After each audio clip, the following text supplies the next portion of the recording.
Good morning, good morning, good morning, and welcome to today's tale. Today's tale from an Irish fairy tale is the legend of Knocksheogowna. So, by T. Cofton Croker. So, sit back, smash that subscribe button, and enjoy a horn of mead, and join me and Astro, because we can't forget about Astro, in this chilling tale. In Tipperary is one of the most singular shaped hills in the world. It's got a peak at the top, like a conical nightcap thrown carelessly over your head. As you awake in the morning, on the very point is built a sort of lodge where in the summer the lady who built it and her friends used to go on parties of pleasure. But that was long after the days of the fairies, and it is, I believe, now deserted. But before the lodge was built, or acre sown, there was close to a head of the hill a large pasturage, where a herdsman spent his days and nights among the herd.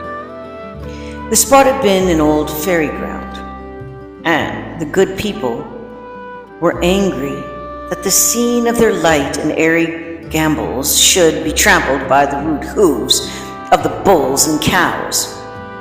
The lowing of the cattle sounded sad in their ears, and the chief of the fairies of the hill determined in person to drive away the newcomers.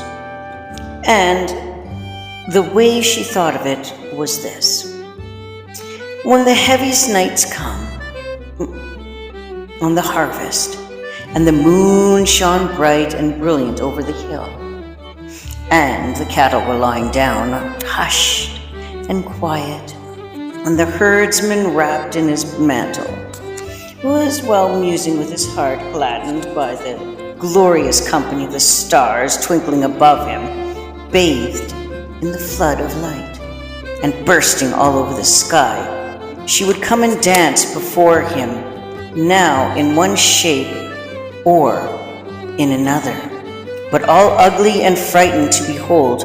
One time she would be a great horse with the wings of an eagle, and the tail like a dragon, hissing loud and spitting fire. Then, in a moment, she would change into a little man, lame of leg, with a bull's head, and a lambent flame played around it, and into a great ape, with duck's feet and turkey's cocktail. But I should be all day about it were I to tell you all the shapes she took. And then she would roar or neigh or hiss or bellow or howl or hoot as never yet was roaring, neighing or hissing, bellowing, howling or hooting heard in this world before or since. The poor herdsman would, cover his face and call on all the saints for help. But it was no use. With one puff of her breath, she would blow away the flood of his great coat, and let him hold it never so tightly over his eyes. And not a saint in heaven paid him the slightest attention. And, to make matters worse, he never could stir, nor even shut his eyes, but there was obliged to stay, held by which power he knew not, gazing at these terrible sights, until the hair of his head would lift his hat half a foot over his crown, and his teeth would be ready to fall out from the chattering. But the cattle would scamper about mad as if they were bitten by a fly, and while this would last until the sun rose over the hill, the poor cattle, from want of rest, were pining away. The food did them no good, well, besides I met with accidents without end, never a night passed that some of them did not fall into a pit, and, well, get maimed or maybe killed. Some would tumble into the river and be drowned. In a word, there seemed to be never an end to accidents. But the mere matter words, they could not be a herdsman got to tend the cattle by night. One visit from a fairy drove this stoutest-hearted and almost mad. The owner of the ground did not know what to do. He offered double, treble, and quadruple wages, but not a man could be found for the sake of money to go through the horror of facing the Fae. She rejoiced in the successful issue of her project and, well, continued her pranks. The herd gradually thinning, and no man daring remain on the ground, the fairies came back in numbers, and about as merry as before, quaffing dewdrops from acorns, then spreading their feasts on the heads of capacious mushrooms. What was to be done? The puzzled farmer thought in vain. He found that his substance was daily diminishing, his people terrified, and his rent day coming around, it is no wonder that he looked gloomy. He walked mournful down the road, and now in that part of the world dwelt a man named Larry Culainn, who played the pipes better than any other player within 15 parishes. A roving dash blade was Larry, and feared nothing. Give him plenty of liquor, and he would defy the devil. He would face a mad bull, or, well, fight a single-handed against a fair. In one gloomy walks, the farmer met him, and on Larry asking the cause of his down looks, he told him of his misfortunes. "If that is all that ails you," said Larry, "make up your mind to him."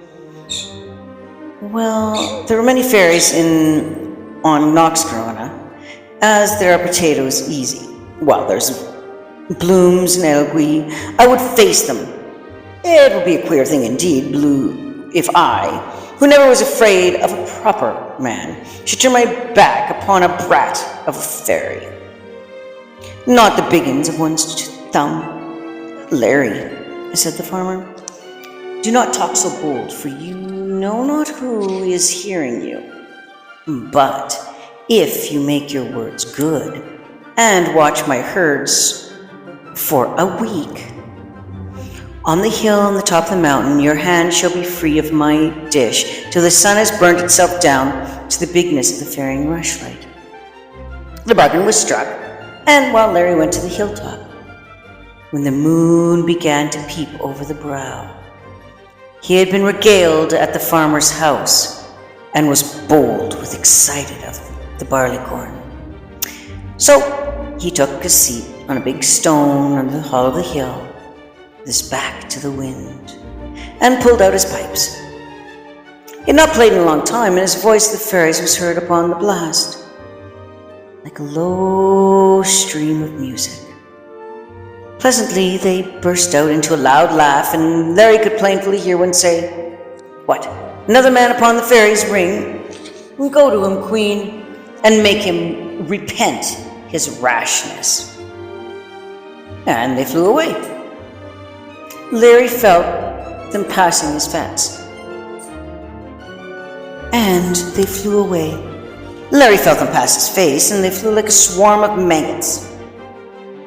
And looking up hastily, he saw between the moon and him a great black cat standing on the very tip of his claws, with his back up, and mewing, mew, mew, with the voice of a watermill. Presently it swelled up towards the sky, and turning round on his left hind leg, whirled till it fell on the ground, from which it started shape of a salmon, with a caveat round its neck, and a pair of new top boots. "Go on, Jewel," said Larry. "If you dance, I'll pipe." And he struck up. So she turned into this and that and the other, But still Larry played on, as he well knew how. At least she lost patience, as the ladies will do when you do not mind their scolding.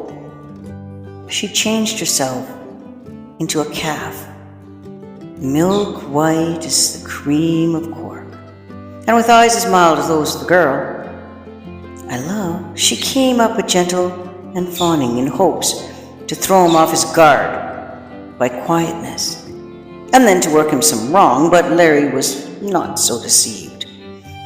For when she came up, he dropped his pipes and leapt upon her back. Now, from the top of Cantgoes, as you look westwards to the broad Atlantic, you will see the Shannon, queen of the rivers, spreading like the sea, and running on in the gentle course to mingle with the ocean through the fair city of Limerick.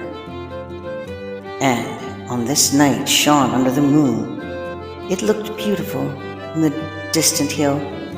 50 boats were gliding up and down on the swift current, and the song of the fishermen rose gently from the shore.